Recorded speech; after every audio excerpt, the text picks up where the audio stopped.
ஹரே கிருஷ்ணா. பெரிவாச்சரணம். தெய்வத்தின் குரல் முதல் பகுதி தொடர்ச்சி. நண்பர்களே, இதற்கு முன்னர் பொறுப்பாளி யார், பரிகாரம் என்ன என்பதை பற்றி பார்த்தோம். இன்று அதமபட்ச பரிகாரம்.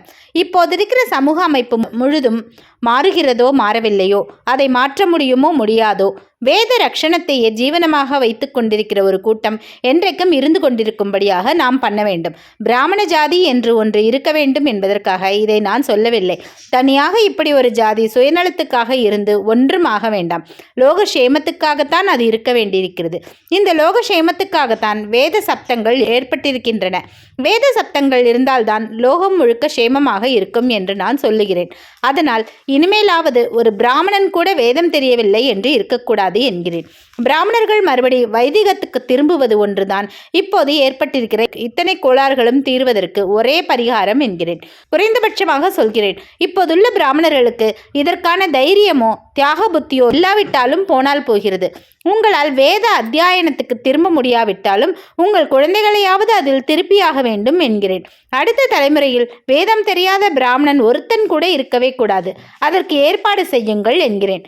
லௌகிகத்தில் இத்தனை அசௌகரியப்பட்ட பின்னும் ஐயையோ, நம் குழந்தைகளை வெறும் வைதிகமாக்குவதா என்று நீங்கள் நினைத்து இப்போது நீங்கள் அனுபவிக்கிற சௌக்கியம் என்று நினைக்கப்படுகிற வாழ்க்கை முறையிலேயே உங்கள் சந்ததிகளும் இருக்க வேண்டும் என்று நினைத்தால் இன்னும் ஒரு படி இறங்கி வருகிறேன். உத்தியோகத்துக்காக தற்போதைய படிப்பில் உங்கள் குழந்தைகளை விட்டு அவர்களை பிற்பாடு வேத ரக்ஷணமே ஜீவன கர்மம் என்றில்லாமல் வேறு தொழிலில் விட்டால் கூட தொலைகிறது. இப்படி புதுமுறை படிப்பு படிக்கிற காலத்திலேயே 8 வயசுக்குள் உபநயனத்தை செய்து அப்புறம் சுமார் 10 வருஷம் தினமும் சாயங்காலம் 1 மணி வேத அத்தியாயனம் செய்வதற்கு ஏற்பாடுகள் பண்ணுங்கள். இதையாவது பண்ணுங்கள் என்கிறேன். ஒவ்வொரு பிராமண வீட்டு குழந்தைக்கும் இந்த ஏற்பாடு செய்தாக வேண்டும். இப்படி வீட்டுக்கு வீடு சிக்ஷை சொல்லி வைக்க இப்போது வாத்தியாரே கிடைக்க மாட்டார். இந்த லட்சணத்தில் நாம் இருக்கிறோம். இதனாலும் மற்ற பொருளாதார சௌகரியங்களை உத்தேசித்தும் பேட்டைக்கு பேட்டை ஒரு பொது இடத்தில் எல்லா குழந்தைகளுக்கும் வேத வகுப்பு நடத்துங்கள்.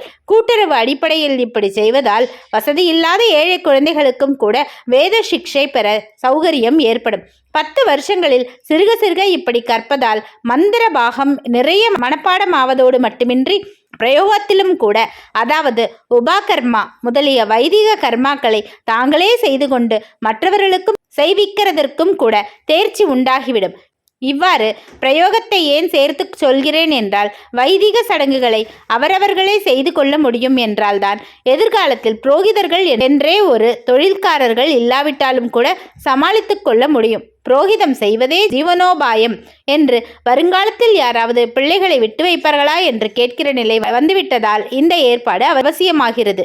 இப்படியாக வேத சப்தங்கள் லோகத்தில் என்றும் நிலைத்திருக்கும்படியாக செய்வதில் எல்லோரும் இதயபூர்வமாக முனைந்து நின்று காரியத்தில் இறங்க வேண்டும். இது இப்போதுள்ள ஜன சமூகம் முழுவதற்கும் பிராமண ஜாதிக்கு மட்டுமல்ல, இந்தியாவில் இருக்கக்கூடிய சகல ஜாதிகளுக்கும் இது மட்டுமல்ல, சமஸ்த லோகத்திலும் உள்ள அத்தனை கோடி ஜீவராசிகளுக்கும் க்ஷேமம் உண்டாவதற்காக நீங்கள் செய்ய வேண்டிய கடமை தெய்வத்தால் விதிக்கப்பட்ட கடமை. அதுவே தெய்வீகமான கடமையும் ஆகும்.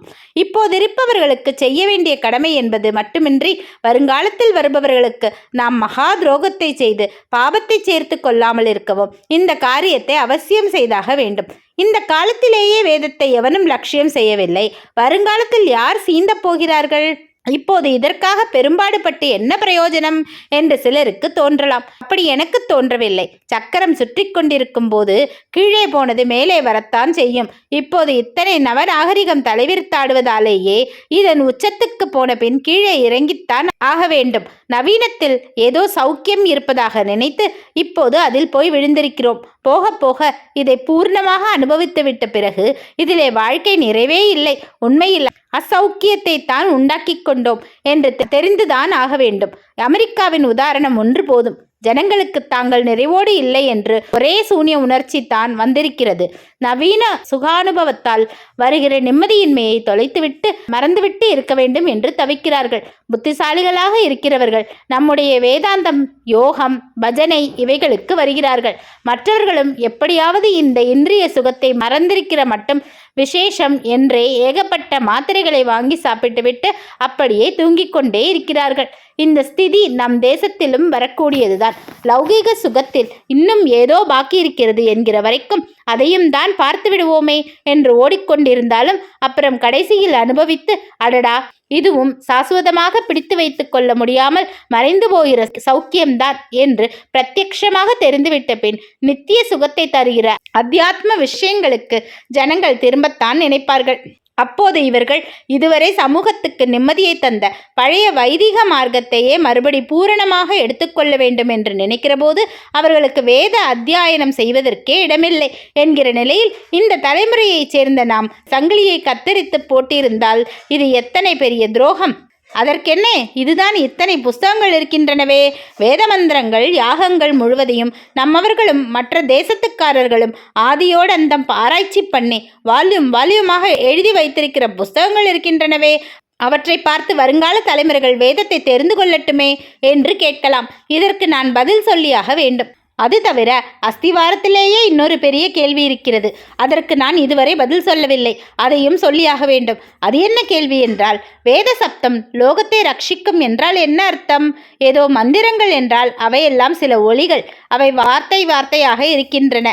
அந்த வார்த்தைகளுக்கு அர்த்தம் இருக்க வேண்டும். அவை ரொம்பவும் உயர்ந்த அர்த்தமாக இருக்கலாம். அப்படியே இருந்தாலும் அந்த அர்த்தத்தை படித்தும் தெரிந்து கொண்டு விடலாமே. வேதத்தை எதற்காக ஒரு கூட்டம் வாழ்நாள் முழுவதும் வாயால் சொல்லி கொண்டிருக்க வேண்டும்? இப்படி சொல்லுவதற்காகவே ஒரு கூட்டம் எப்போதும் இருக்க வேண்டும் என்றால் எதற்காக? வேதத்தின் அர்த்தம் மங்காமல் இருக்க வேண்டும் என்றால் அதற்கு புஸ்தகங்கள் இருக்கின்றன.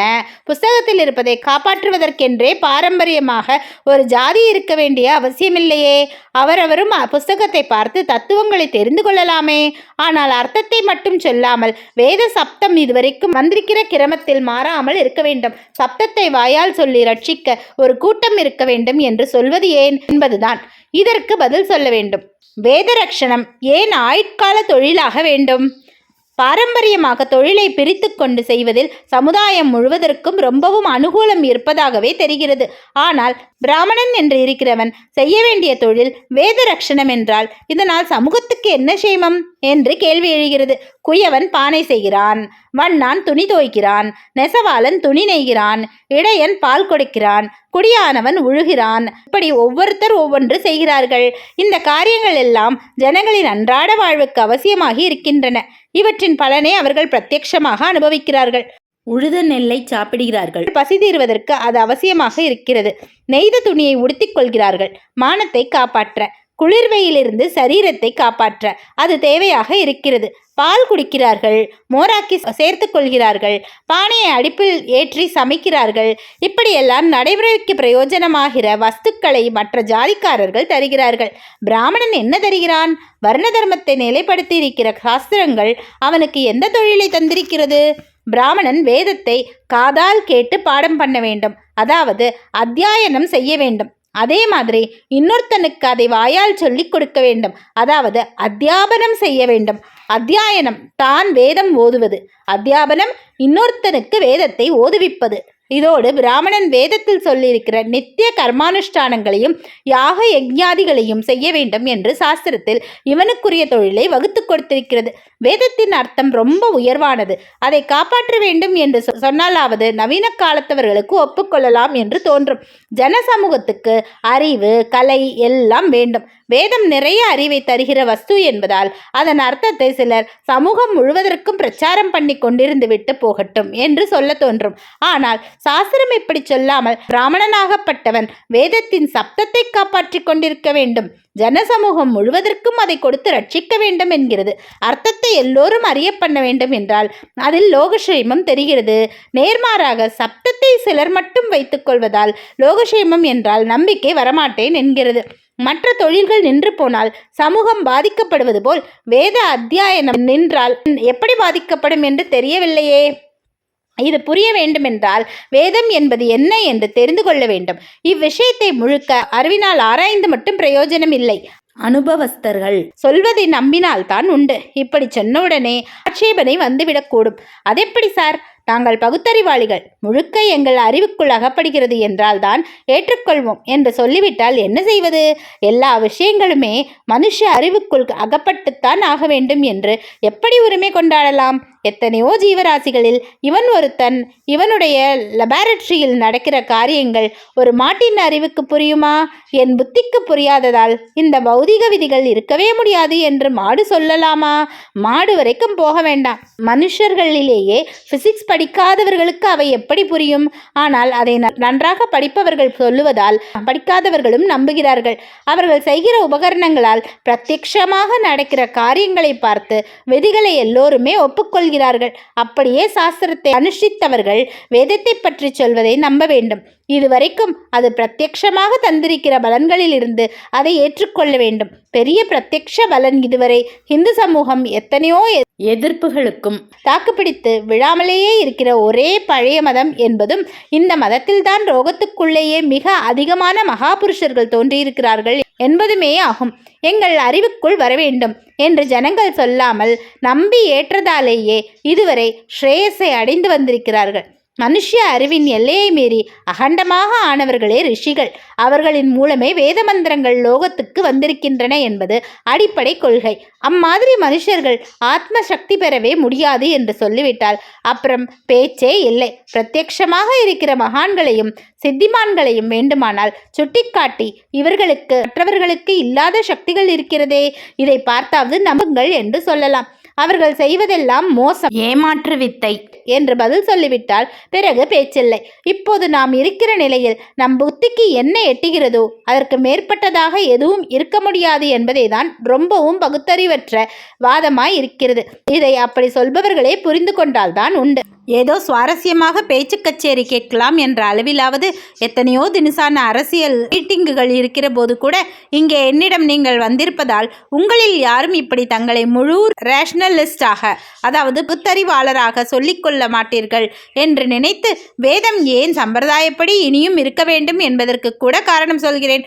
ஒருவேளை அப்படி இல்லாதவர்களுக்கு சாமியார் சொல்வதும் கொஞ்சம் சரியாக இருக்கும் போலிருக்கிறதே என்று தோன்றினாலும் தோன்றலாம்.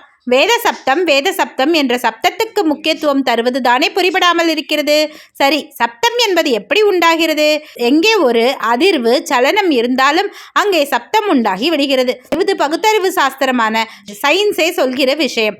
தொனியில் சில விதமான சலனங்களை உண்டாக்கி பல தினுசான பேச்சு சப்தங்களை ஏற்படுத்தி இருக்கிறோம். சப்தங்கள் காதுக்கு கேட்கின்றவையாகவே தோன்றுகின்றன.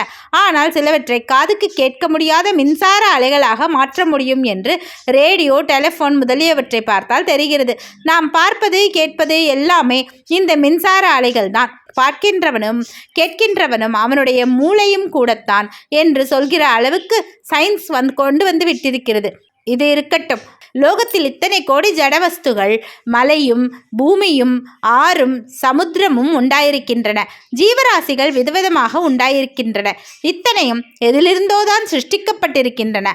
அந்த ஏதோ ஒன்று இப்படி சிருஷ்டிக்கிற போது பல தினுசாக அசைந்து கொடுத்து எத்தனையோ சலனங்களின் மீதுதான் இத்தனையும் தோன்றியிருக்க வேண்டும். சலனத்துக்கெல்லாம் சப்தம் உண்டு என்றால் சிருஷ்டி முழுவதற்கும் முந்தி பலவித சப்தங்கள் உண்டாயிருக்க வேண்டும். இந்த சிருஷ்டியில் ஒன்றுக்கொன்று வாழ்வழித்து கொள்கிறது. இப்படி பரஸ்பரம் போஷித்து கொள்கிற போது பலவிதமான சலனங்கள் அல்லது சப்தங்கள் உண்டாகத்தான் வேண்டும். ஸ்தூலமான காரியங்களில் தான் சலனம் இருக்கிறது என்று இல்லை. நாம் நினைக்கிறதும் கூட ஒரு விதமான மின்சார கரண்டின் ஓட்டம்தான் என்று சயின்ஸில் கண்டுபிடித்திருக்கிறார்கள். இதனால் நம்முடைய எண்ணம் ஒவ்வொன்றுக்கும் கூட ஒரு சலனமும் ஆனபடியால் சப்தமும் இருந்தாக வேண்டும். இந்த சப்தங்கள் ரொம்ப ரொம்ப சூட்சமமாக இருப்பதால் நம் காதுகளுக்கு கேட்கவில்லை.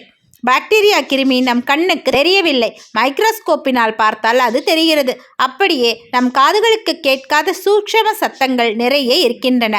பௌதிகமாகவோ மானசீகமாகவோ ஒரு அசைவு என்று வந்துவிட்டால் அங்கே சயின்ஸ் படி சப்தமும் உண்டாகித்தான் ஆக வேண்டும். ஒவ்வொரு அசைவுக்கும் தனியாக ஒவ்வொரு சப்தம் இருக்கிறது.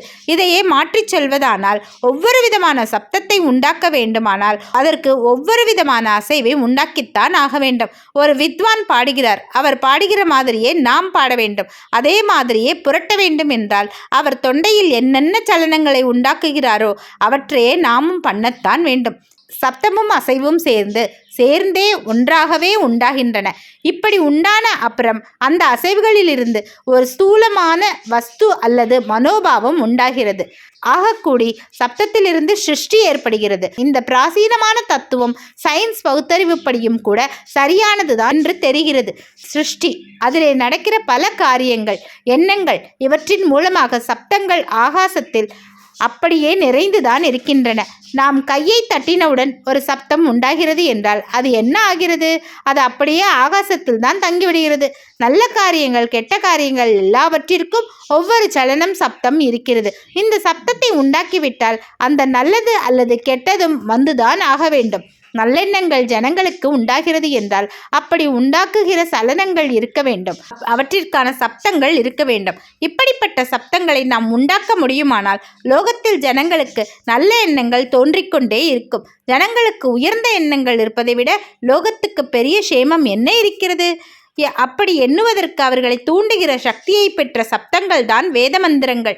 அது மட்டுமில்லை, ஜனங்கள் ஜீவிப்பதற்கு ஆகாரம் அவசியம். ஆகாரத்துக்கு மழை அவசியம். லோகத்தில் ஒரு மேகம் உண்டாகிறது, அது மழையாக பெய்கிறது என்றால் இந்த காரியங்கள் அநேக விதமான சலனங்களின் மீதே நடந்திருக்கிறது. எனவே சில சப்தங்களை உண்டாக்கி அதன் மூலம் இப்படிப்பட்ட சலனங்களை ஏற்படுத்திவிட்டால் மழை பெய்யத்தான் வேண்டும். இப்படியே வாழ்க்கைக்கு அவசியமானவற்றை எல்லாம், நல்லவற்றை எல்லாம் சப்தங்கள் மூலம் உண்டாக்கி கொள்ளலாம். அனாவசியமானவை, கெட்டவை இவைகளையும் சிற்சில சப்தங்களால் பண்ணிக்கொள்ளலாம் தான். ஆனால் வேதத்தில் இப்படிப்பட்ட சப்தங்கள் லோக சேமார்த்தம் ஒன்றையே குறிக்கோளாக உடையவை. கடைசியில் பார்க்கும்போது இப்படி சலனம், சப்தம் உண்டாகிறது என்றால் அதுவும் என்னவோ தானாக ஏற்பட்டதா? இல்லை, தானாக பலவித சலனங்கள் ஏற்பட்டால் எல்லாம் ஒன்றுக்கொன்று சம்பந்தமில்லாமல் கோணாமானா என்றுதானே இருக்கும். ஆனால் பிரபஞ்சத்தில் எத்தனை கிரமமும் ஒழுங்கும் பரஸ்பர சம்பந்தமும் இருக்கிறது. இதை பார்த்ததில் ஒரு பேரறிவுதான் திட்டம் போட்டு இப்படியெல்லாம் அசைந்து கொடுத்து சிருஷ்டியை உண்டாக்கி இருக்கிறது என்று தெரிகிறது. அந்த அறிவின் அசைவில் ஏற்பட்ட சப்தங்களைத்தான் வேதம் என்பது. வேத மந்திரங்கள் சாட்சாத் பரமாத்மாவிடம் உண்டானவை என்பது இதனால்தான். அப்படிப்பட்ட சப்தங்களை இப்போதும் நாம் ரட்சித்து லோகத்துக்கு நல்லது செய்ய வேண்டும். இப்படிப்பட்ட லோக சேமார்த்தமான சப்த கோர்வைகள் தான் வேத மந்திரங்கள். அதெப்படி வேத மந்திரங்கள் நம் காதுக்கே நன்றாக கேட்கின்றன? சிருஷ்டியில் பிரபஞ்சம் வெளியில் உண்டாகிற சப்தங்கள் காதுகளுக்கு கேட்கவில்லையே, அதுவும் இதுவும் ஒன்று என்றால் எப்படி என்ற கேள்வி தோன்றுகிறது. பிரபஞ்சத்தில் இருக்கிறதெல்லாம் ஜீவனிடமும் இருக்கிறது. அண்டத்தில் உள்ளது பிண்டத்தில். இதனால் மந்திர சப்தங்களை ஸ்வரம் தப்பாமல் எழுப்புவதால் ஒரு ஜீவ சரீரத்தில் ஏற்படும் நாடி சலனங்களை கொண்டே ஆகாச வெளியில் லோக சேமார்த்தமான சலனங்களை பிடித்து கொடுத்து விடலாம். இது அறிவுக்கு ஒத்துக்கொள்ள முடியாததாக தோன்றலாம். ஆனால் அண்டத்தில் உள்ள பல சமாச்சாரங்களை கிரகித்துக் கொள்வதற்கு இந்த மனித பிண்டத்தில் கருவிகள், அதாவது இயந்திரங்கள் இருக்கின்றன என்பது நாத்திகர் உட்பட எல்லோரும் ஒத்துக்கொள்ளும் விஷயம். அண்டத்தில் ஒரு சூரியன் இருந்தால் அதனுடைய உஷ்ணத்தை நம் தேகம் தெரிந்து கொள்கிறது. வெளியிலே ஒரு பூ இருந்தால் அதனுடைய வாசனை இங்கே நம் மூக்குக்கு தெரிகிறது. வெளியில் கரும்பு என்று ஒன்று இருந்தால் அதன் ருசியை தெரிந்து கொள்ள இங்கே வாய் இருக்கிறது. ஒன்று சிவப்பாய் இருக்கிறது, இன்னொன்று மஞ்சளாய் இருக்கிறது என்று நம் கண் தெரிந்து கொள்கிறது. ஒரே சரக்கு அண்டத்தையும் பிண்டத்தையும் பின்னியிருந்தாலே ஒழிய அதில் ஒன்று இன்னொன்றை பற்றி தெரிந்து கொள்ளவோ அதிலிருந்தே வாழ்க்கையை நடத்தி கொள்ளவோ முடியாது. இன்னும் ஒரு படி மேலே போனால் ஒரே சரக்குத்தான் அண்டத்தை பண்ணிற்று, பிண்டத்தை பண்ணிற்று என்று மட்டுமின்றி அதுவேதான் அண்டமும் ஆகிறது, பிண்டமும் ஆகிறது என்று தெரியும். யோகிகள் இதை பிரத்யட்சமாக அறிந்திருக்கிறார்கள். அண்டத்தில் உள்ளது பிண்டத்தில் என்று அப்போது நிதர்சனமாக தெரியும். அகண்ட ஆகாசத்தில் என்னென்ன இருக்கின்றனவோ அதெல்லாம் ஜீவனிடமும் இருக்கின்றன. மனுஷ சரீரத்தில் அவையெல்லாம் இந்த ஜீவனுடைய இந்திரியங்களுக்கு எட்டுகிற மாதிரி வேறு விதமாக இருந்து கொண்டிருக்கின்றன. இவன் தொண்டையிலே ஒரு விதமான சப்தங்களை உண்டாக்குகின்றான் என்றால் ஆகாசத்திலும் அதற்கு மூலமாக நம் காதுகளுக்கு கேட்க முடியாத சிலவித சப்தங்கள் இருக்கின்றன. ரேடியோ மின்சார அலையை கிரகித்து சப்த அலையாக மாற்றுகிறது போல இவனும் அந்த ஆகாச சப்தங்களை கிரகித்து அவற்றை ஜீவனுடைய இந்திரியங்களுக்கு, காதுக்கு கேட்கக்கூடிய சப்தங்களாக மாற்றித்தர முடியுமானால் லோகசேமத்திற்கு என்ன வேண்டுமோ அதை சப்தத்தாலேயே சாதித்து கொண்டு விடலாம். இதை பண்ணி கொடுக்கிற சயின்ஸ் தான் யோகம். நாடிச் சலனங்களால் தன்னொருத்தனுக்கு சித்த சுத்தியை உண்டாக்கி தருகிற அதே யோகம் ரேடியோவில் இன்ன இடத்தில் முல்லை திருப்பினால் இன்ன ஸ்டேஷனில் பாட்டை பிடிப்பது போல் இன்னின்ன விதமான சப்தங்களின் நாடி சலனத்தால் இன்னின்ன லோகசேமார்த்தமான விஸ்வ சக்திகளை ஆகர்ஷிப்பதற்கும் வழி செய்கிறது. யோக சாதனை மூலமாக அண்டத்தில் இருப்பதை எல்லாம் பிண்டத்தில் தெரிந்து கொண்டு பிண்டத்துக்கு கொண்டு வரவும் முடிகிறது. தொடர்ந்து பார்ப்போம். சர்வம் கிருஷ்ணார்ப்பணம். பெரியவா சரணம்.